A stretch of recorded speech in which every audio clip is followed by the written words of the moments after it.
Right. Bhairavi's form.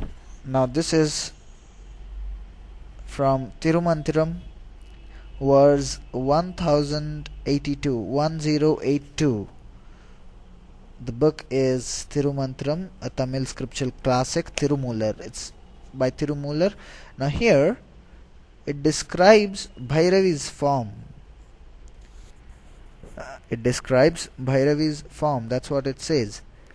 Now the verses are in Tamil. We have the English translation. The English translation says, "She holds the trident and skull in her hand. She holds the serpent's sloop and elephant goad.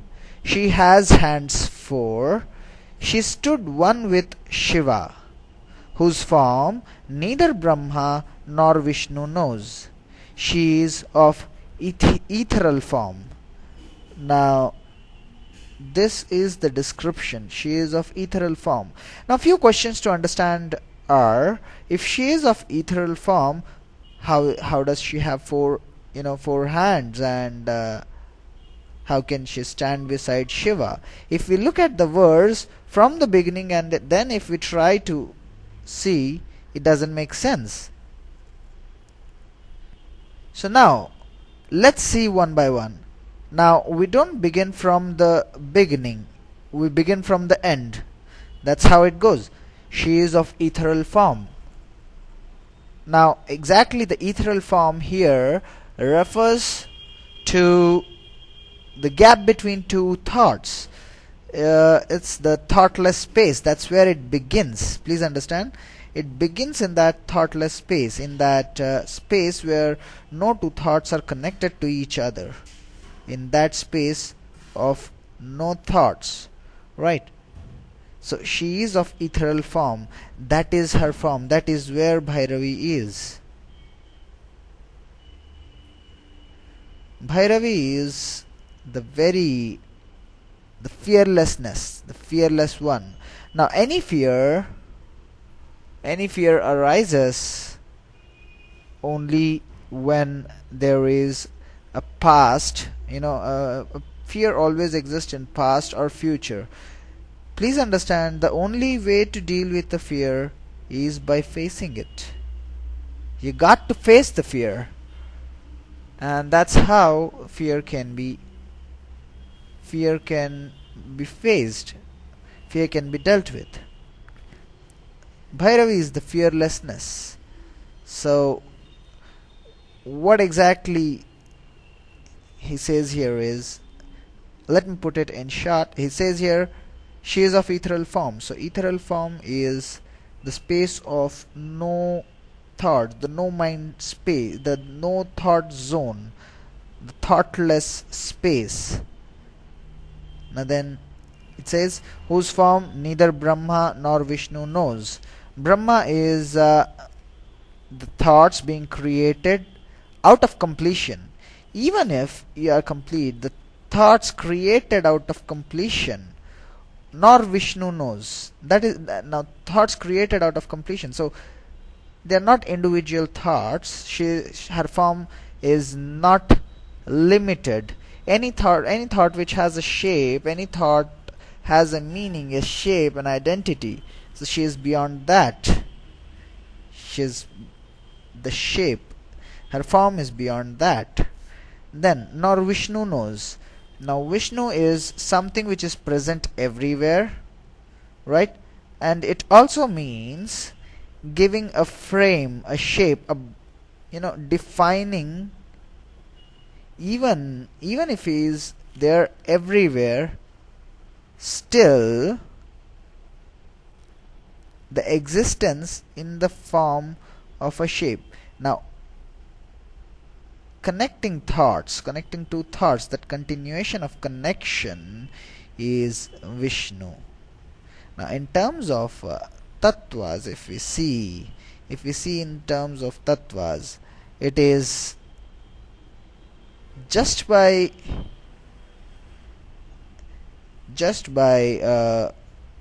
being now Brahma actually refers to creation out of completion. So even if it is creation out of completion, that is, her form is beyond that. Bhairavi's form is beyond that. And if we consider Vishnu, Vishnu is the authenticity.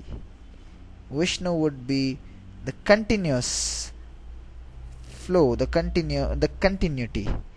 Alright, that's where the authenticity comes.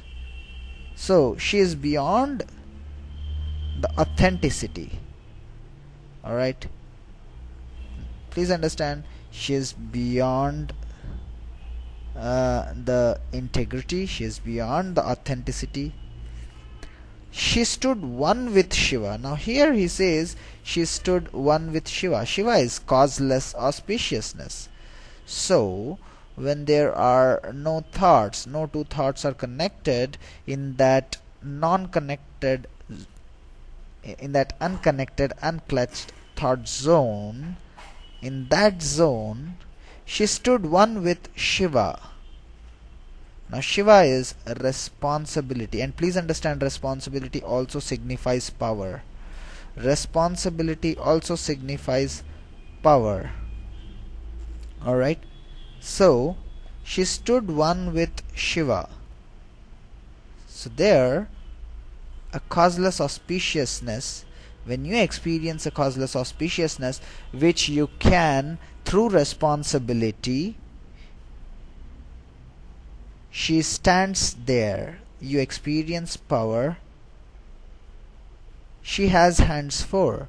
Now she has 4 hands is what is being mentioned, right? So why is it mentioned here? That's more important to understand. She has hands 4.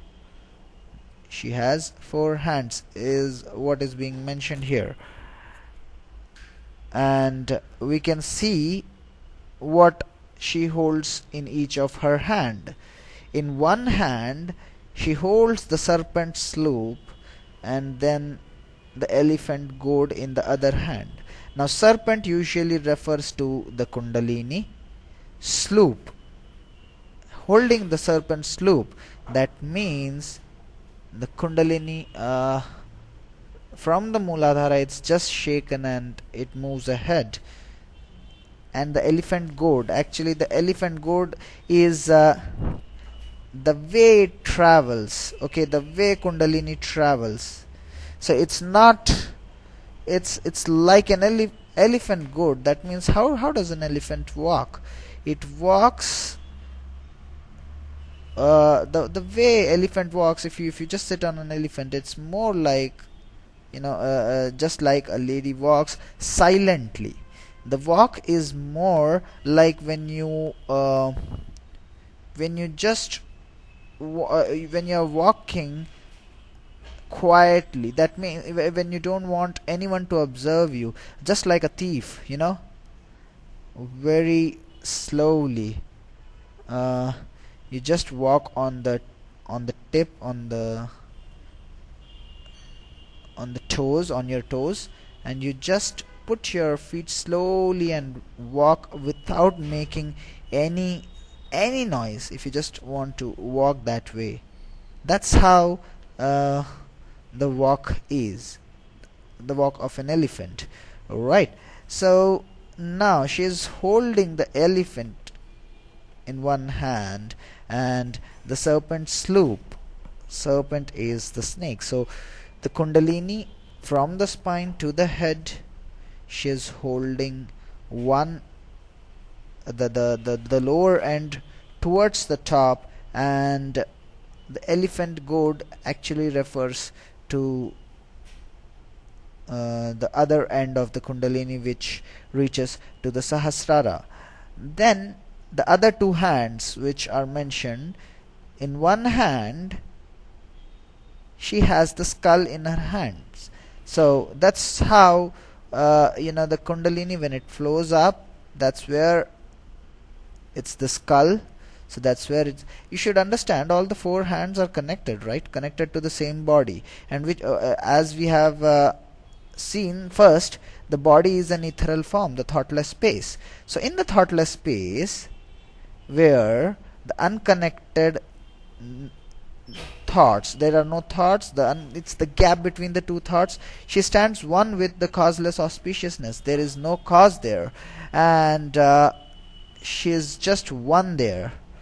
And then at that point, this is how she has four hands.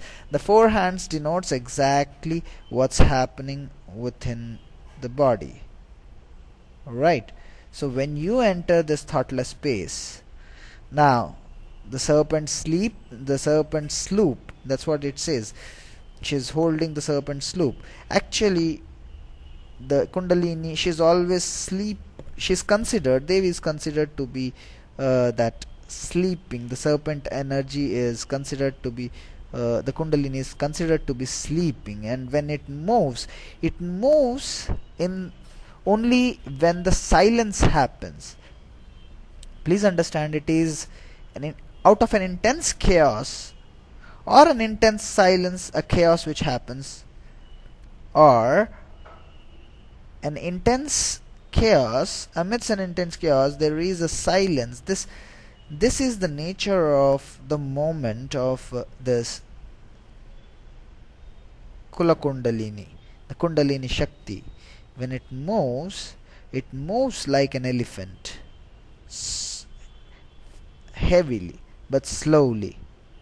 Alright, and then she holds the skull in one hand and the trident in another hand. Now skull, it's very clearly understood. Skull is the skull part signifies two things. One, she is the minding. The skull is skull represents two things. One, it shows, of course, the Sahasrara lies above the skull, but what exactly skull refers to here is the minding, the tendency of putting energy into the thoughts, the tendency of minding. And the other hand, she holds a trident. Trident represents the enlightening knowledge. So now, what exactly it refers to is she is of ethereal form. Alright, so how do we get into that thoughtless zone? The thoughtless zone, it begins with listening. So she is of ethereal form. How to get to that ethereal form? How to experience the ethereal form? Start listening to the said, to the unsaid, the heard and the unheard. Now that's where the ethereal form is experienced. Now, whose form neither Brahma nor Vishnu knows. That means it's not integrity, it's not authenticity which will lead you to experience the energy, the Shakti, the Bhairavi's form right away. It will be responsibility. Please understand, Devi is a very embodiment of enriching. Alright. So, responsibility is your responding ability. Your responding ability with anything. So the moment you take up the moment you respond with all your ability, when you respond with all your abilities, the Shakti actually expresses through you.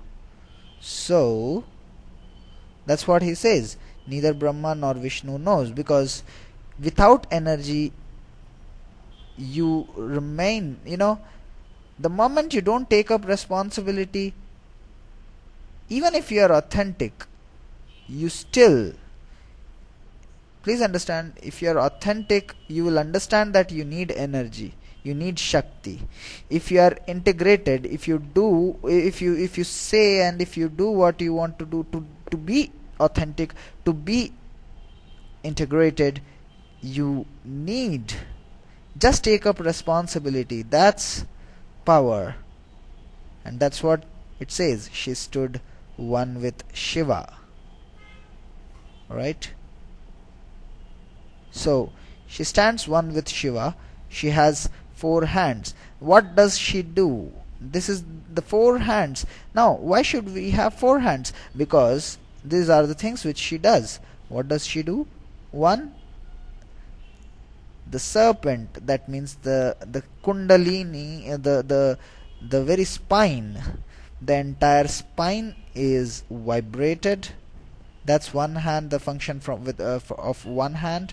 And then the elephant gourd in another hand. That means elephant actually refers to bhava. Alright, bhava is the feeling, not exactly feeling, but the English translation is feeling. Bhava, elephant also refers to bhava. So how to get to this?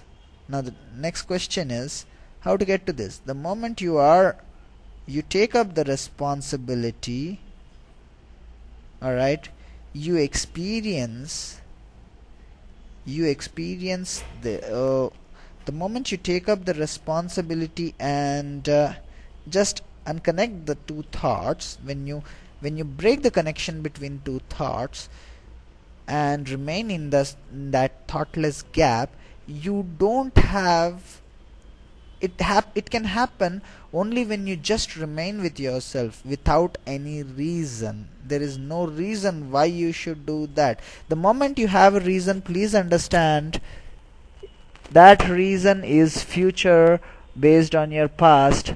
It's either past or future, and again it's Brahma or Vishnu acting right away there. So what it exactly implies is you got to be in the present. You got to be in the present moment. Only then, the moment you are in, please understand, it's all about presence. Alright, it's all about presence.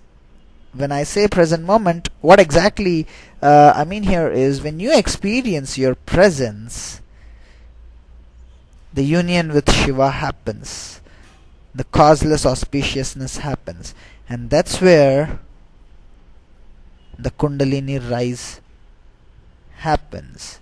And how is it expressed? It's how the Kundalini rises, and it expresses as bhava, an expression. Alright, bhava is an expression. It's an intense expression, a blissful expression that happens. Now in another hand she holds the skull. That's what it says. Usually this expression, it takes the Kundalini till the Sahasrara, and this expression of bliss that happens, how it expresses is it expresses through the skull, and she holds the trident. Trident is actually Trisula. That's how it's defined. That's how it's pronounced in Sanskrit. It's called Trisula. That means 3 shulas. Okay. Trident actually signifies knowledge, the experience, the enlightening knowledge. Alright, so when the expression of bliss happens, and when you yourself experience it, understand it, experience it, that when the expression of bliss, please understand, when the bliss is expressing, when you enter that zone, and when the expression is happening from the no mind zone, you wouldn't exactly know what is expressing the way it is expressing. It's a new expression even for you, because please understand, you are just a center through which life is expressing itself. So you yourself, what you think of you is also an experience for you. So when you experience it, see, the expression which expresses through you, when you experience it, you realize the trident, you realize the enlightening knowledge. This is what happens, and then the form of Bhairavi occurs. Alright.